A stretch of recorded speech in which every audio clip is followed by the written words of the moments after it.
What's going on YouTube? JT's Reborn here, and welcome back to another edition of my DC comic book reviews. And in today's video, we're going to be talking about Batman issue number 107. That's right, this is a issue written by James Tynion the 4th. The artwork is by Jorge Jimenez, and there's also like a backup story going on in this thing, also written by Tynion with Ghostmaker. So we're going to be talking about this whole thing here. So again, a lot of the stuff going on in the main Batman books, we have this one, we also have Detective Comics, is kind of diving into the Magistrate and the Scarecrows being set up as the main villain here. We also have some stuff with Ghostmaker, a little bit of a backup storyline going on with him. We have new villains that they're trying to throw into this thing here. They got this group called the Unsanity. Harley Quinn is trying out as one of Batman's new sidekicks. Oracle's doing her thing on the side. And Tim Drake is still nowhere to be found.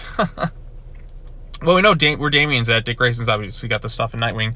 Damian's going to be in the Robin book. Oracle's still doing her thing. Tim just seems to be nowhere. Cassandra Cain and Stephanie Brown, I feel like they should be like main characters in this book right now. But instead, we're kind of like spending time with people like Ghostmaker, who's not really all that interesting to me.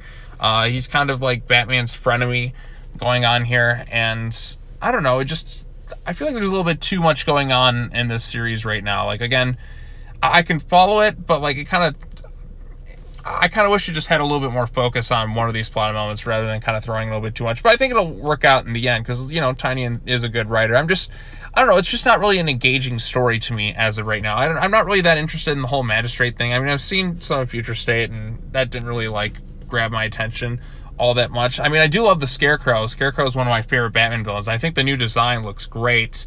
I don't know. It's just not something that has me all that excited as of right now, but that could change. So let's go ahead and cover what happens in this thing. So again, the issue opens up. We see Batman strapped to this chair with Scarecrow. I didn't realize this was him last time, but like I thought it was. I'm like, because then the issue kind of jumped around. So like Batman kind of confronting his fears and that. Scarecrow's going here. I love this new design.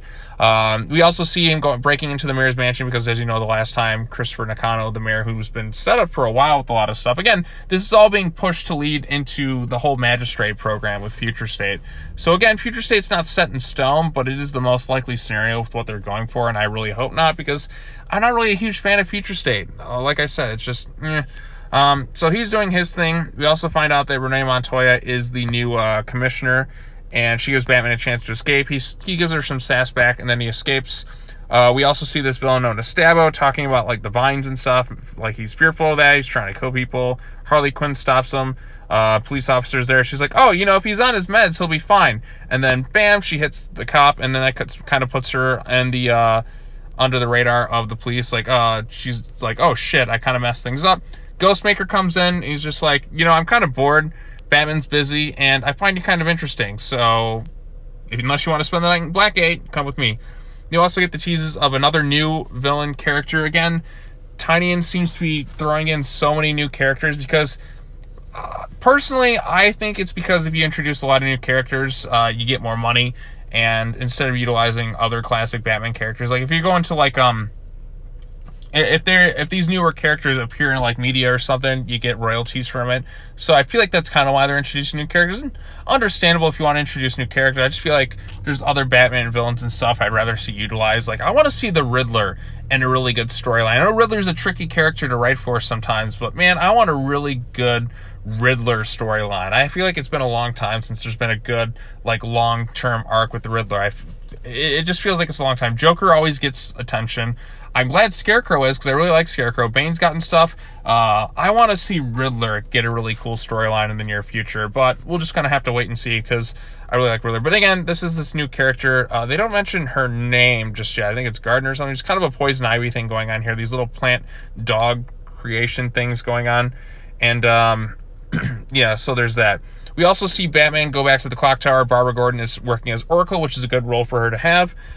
She's talking about this whole Unsanity group and their whole like mission going on. We also talk about like how Scarecrow was there was not actually at Arkham for that whole A-Day situation.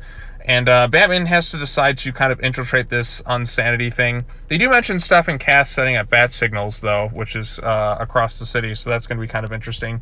So Batman needs to find this group, and the only way to do so is to infiltrate, and he's got to do so as his alias Matches Malone. You'd think by now people would realize, Matches Malone's not really a smart guy. But anyways, we also see Simon Stagg and Stagg Industries and their whole Magistrate program thing going on here. we see he's working with Scarecrow, kind of living in fear of him, and they're going to try and push this thing to the forefront and get the whole magistrate program going with a lot of pressure on Mayor Nakano. So we'll just see where that goes from here. Again, we've seen future states, so it's the likely scenario, but again, it's not set in stone, so we'll see what happens there. So anyways, again, love the artwork, the art style. Jorge Jimenez is a genius when it comes to this stuff. I mean, all these different little areas, the whole neon look and the colors and everything, just so good. Matches Malone here, who looks like, I thought this was Commissioner Gordon, but it's Matches Malone, but he looks just like him. So that's the end of that main issue. Then we have the backup storyline with Ghostmaker, which again, it's just kind of Ghostmaker. He's just got done having a three-way, so good for him. He's excited, he's having a good time, and he gets in his little suit. Really cool design, by the way. And he's going to this place called Devil Skull Island to confront this lady called Maddie Midas, who recruits all these different characters, the Instigator, the Razorline, Kid Quant, Brainstorm. I'm not sure if these other characters have appeared in DC Comics. I'm not really familiar with them. But Ghostmaker is on his way to the island. You are going to have to work together, bring him here so we can kill him. Yada, yada, yada. That's pretty much the whole backup with Ghostmaker. And we'll see where it goes from there. But, yeah, so that's Batman issue number 107 in a nutshell. Just went ahead and summarized it. Artwork, again, Jorge Jimenez. You can't do wrong with this man's art style. It's amazing. The colors look great. Every panel is seeping with atmosphere and style. I just love looking at the pages. The story itself, it's fine. Not really. I feel like there's a bit too much going on so far in this book. I'm not really too into the whole magistrate storyline. I know some people are, but it's just not really, like, engaging me as of right now. Scarecrow being a factor in is cool. I'm a big Scarecrow fan. He's one of my favorite Batman villains. We also got, like, I mean, there's a lot of other Batman stories going on right now. I kind of just wish that other Batman family members were utilized. Again, that's a wishful thing. That's not to knock this thing fully, but I'm just not really into some of these new characters as of right now. That could change, but we're just gonna have to wait and see. Like Ghostmaker, it's like they want me to really like him, but he's just kind of all right. We'll see how this other new villain is, and then another new villain. I want a Riddler storyline. I mean, that shouldn't be a con against this issue, but I just kind of want to see some other Batman Rogues Gallery characters utilized rather than just keep throwing in new ones constantly, which is what seems to be the case with all of, like, Tynion's run, really, since he took over. Like, I feel like, what do we have? The, I can't remember the guy's name right there. The Dealmaker, was it? Or something like that? See, I've already forgotten at this point. You got Punchline, you got Ghostmaker, you got Miracle Molly, who's supposed to be coming up. We got this Gardner character. I think that's who it is. I can't quite remember because they said it in a tweet, but they don't say it in this issue. There's just a lot going on in here. And we also have, like, kind of the Magistrate storyline, also a factor in the Detective Comics books. And again, I just want something a little bit more exciting going on, because I'm just not into the whole Magistrate thing. Because again, I don't like the idea of futures being set in stone, because that kind of kills the suspense for your current book. But again, future state is a possible, not a set in stone future. So we'll see where the things go from here.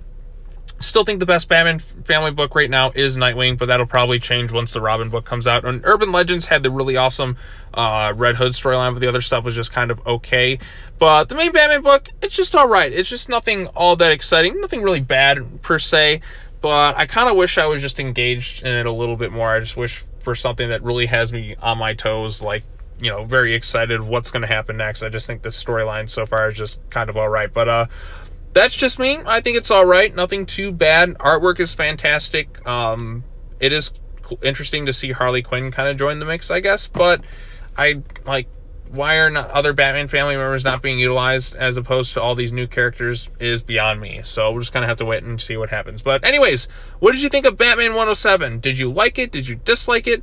Let me know your thoughts in the comments section down below. I really appreciate all the feedback. As always, subscribe to the YouTube channel for more content. Like this video, share it with your friends, hit that bell for notifications. And as always, take care now. Bye-bye then, and I will see you all in the next video. Peace.